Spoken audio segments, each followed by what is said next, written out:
Hi everyone, this is Jason from Lightspeed, and in this video I'm going to show you how to process a refund and an exchange in Lightspeed Retail.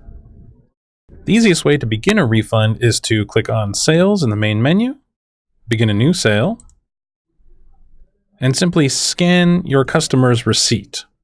There will be a barcode at the bottom of the receipt that you can scan with your scanner, and that will immediately initiate the refund with the customer attached. But let's say they don't have their receipt with them. There are other ways to get that original transaction and begin a refund that way. To demonstrate, let's go to Customers. We will find our customer by name and click on Sales.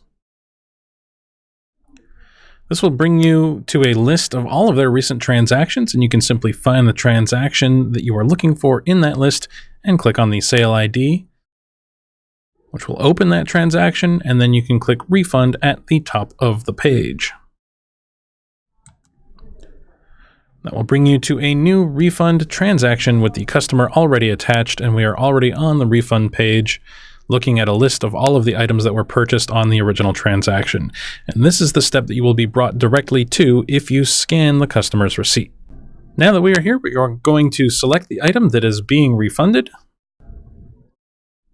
and click on the refund button. If there's more than one item on the transaction, you can select to refund as many of them as you like. But in this case, if we are refunding just this one item, you can see that the quantity is a negative value, as is the subtotal, and our total over here with tax is a negative number. Now, if this is just a refund and they're returning the item, you can simply proceed by clicking on Payment and processing the refund by selecting the payment type that you are going to be refunding to. In this case, we could say store credit or account rather, or cash, for instance. But let's say, for instance, they didn't want to return this. They wanted to exchange it for another size. They had the medium hoodie, but they needed a small. I can simply swap over to the Sale tab instead of the Refund tab and begin adding items that they are going to purchase at the same time as they are refunding.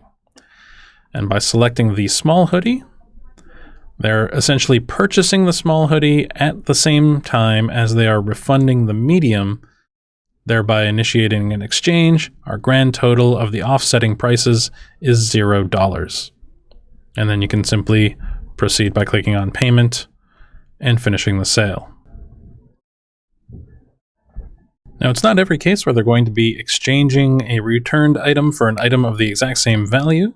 Let's take a look at what that would look like. If in addition to the small hoodie, their friend also liked the hoodie and they wanted to pick up a large one for them, we can simply add the large as well. So now they are purchasing the small and the large, which has a subtotal of $100 for the pair of them.